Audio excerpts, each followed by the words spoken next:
So the conversations surrounding 4B and West 4B have been heavy in these streets. And it is amazing that it is going all around social media, different races, different cultures, different countries of origin.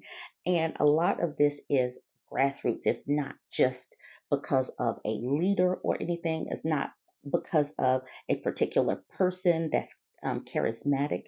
It's just simply women are tired. Women are tired. So they're opting out of dating, marriage, relationships with men, and babies. Some seriously are.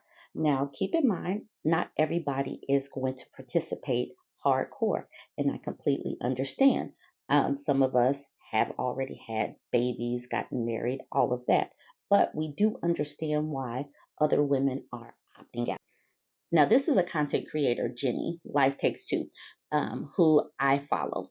Now, she is consistently giving the reality check or the cautionary tales of what being a trad wife on the other side of divorce looks like.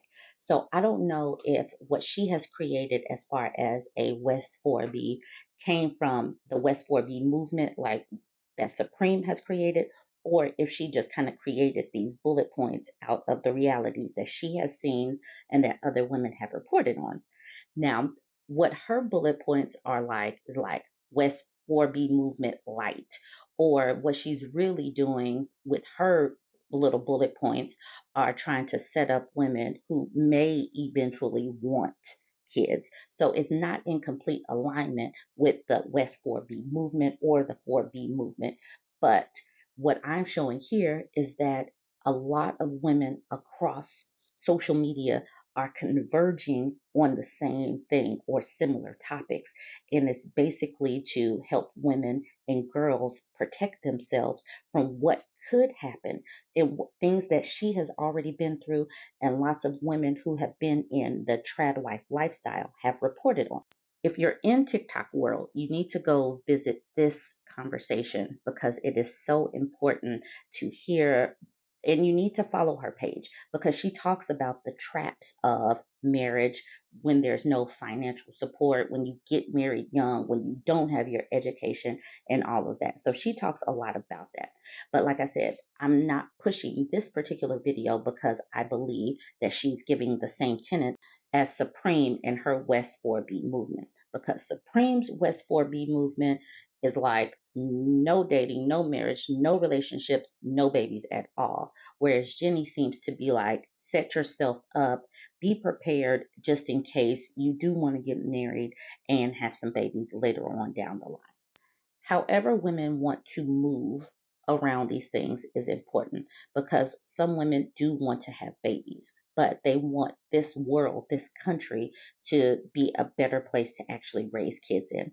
The patriarchy that we're currently living in sets women and children up for the okie doke should things go wrong, should things go left.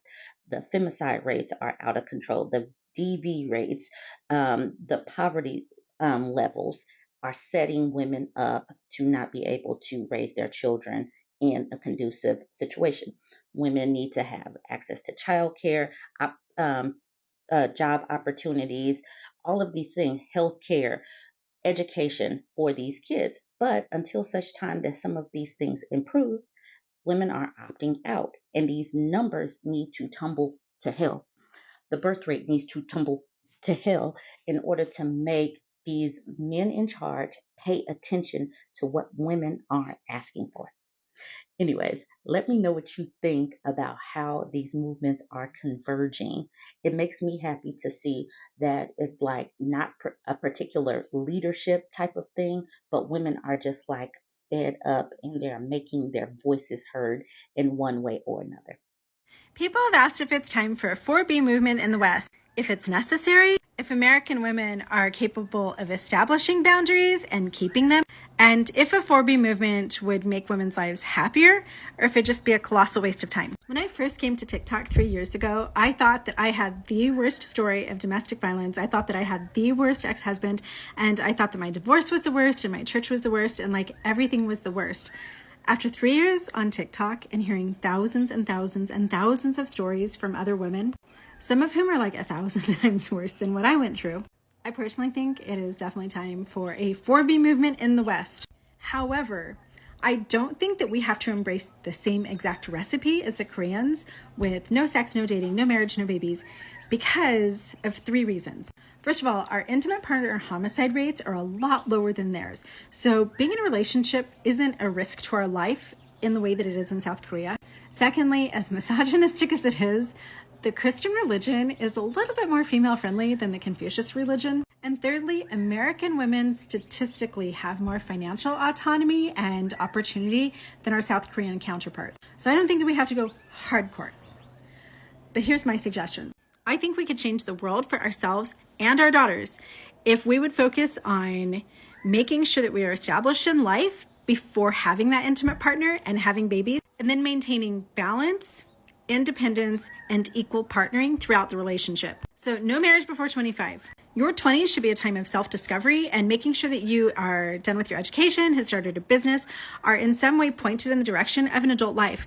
We should no longer have children getting married at 18, 19, 20, 22 years old. You should be a fully raised adult before you become somebody else's wife. No babies before career. This should be an obvious one. It's hard enough to apply for jobs, work your way up the ladder, and put the time into a career when you're single. Much, much, much more complicated once you have that baby. I do hear from women who say, well, I'm going to have my babies young and then I'm going to go back to college and have my career later.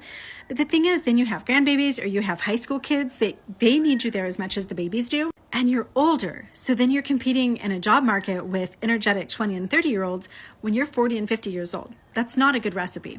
No financial dependence. The data on female poverty versus male poverty is horrifying. 80% of stay-at-home moms have no retirement. The biggest poverty demographic in America is elderly divorced women. No grown adult should ever be financially dependent on another grown adult unless you are disabled. So when you're 25 or 26 and you're established in your career and you fall in love, go into that relationship as though you're always going to be single. Make sure that you have a home that you can afford without him. Make sure that you can afford your children without him.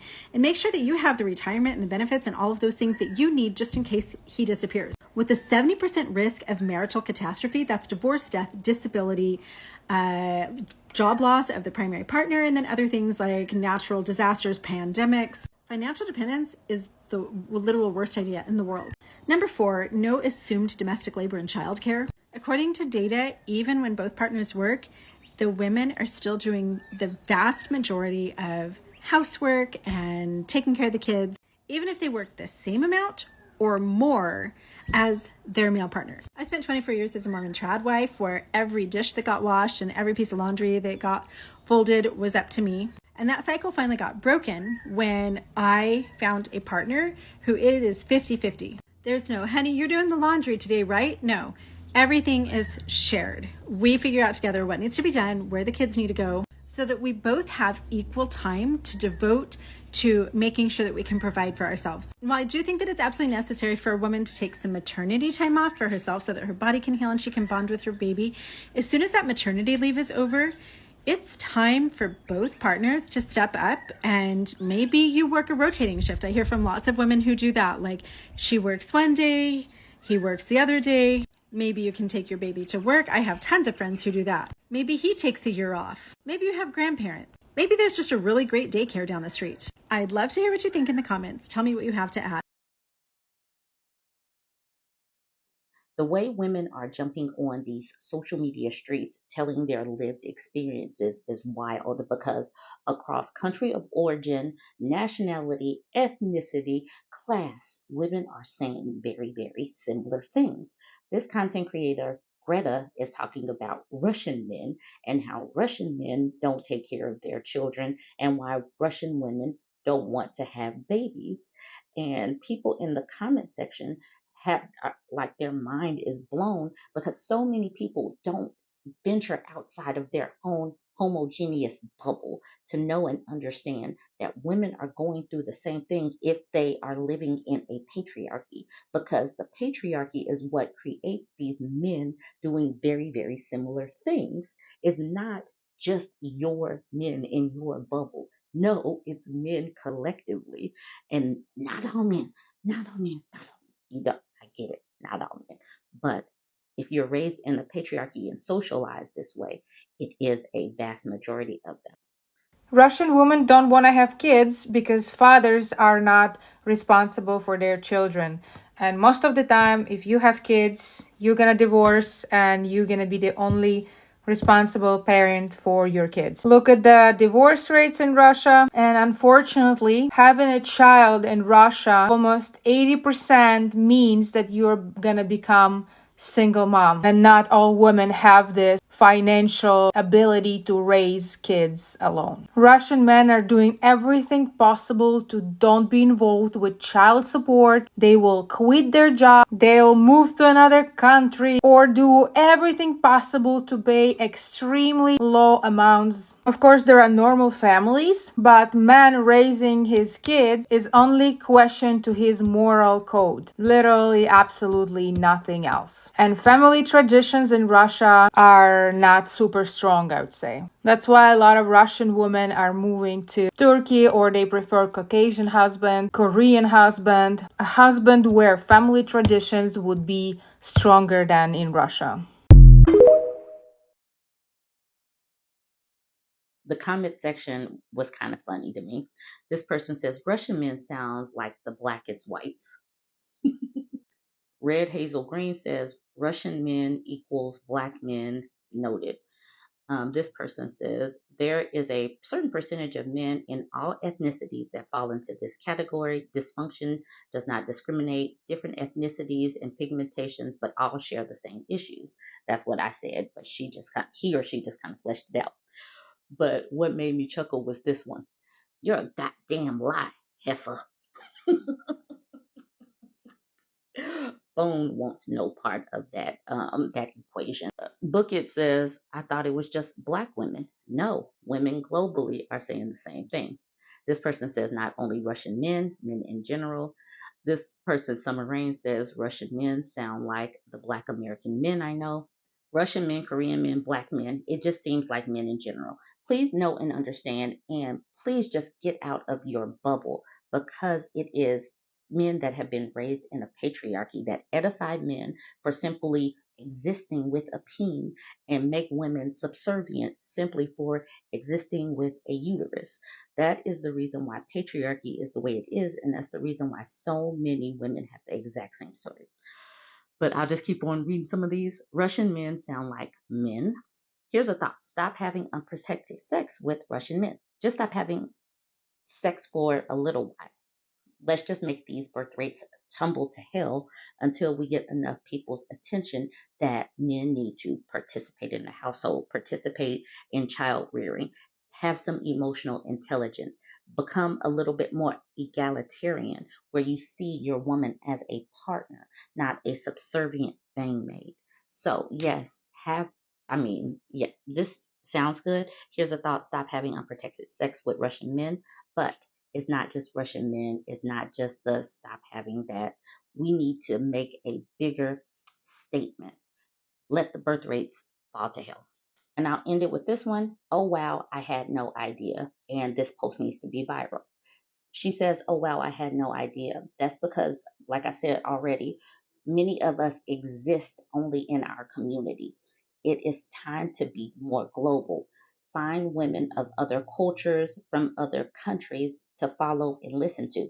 Get into the comment section and you'll see that we have a whole lot of overlap in our conversations and life experiences.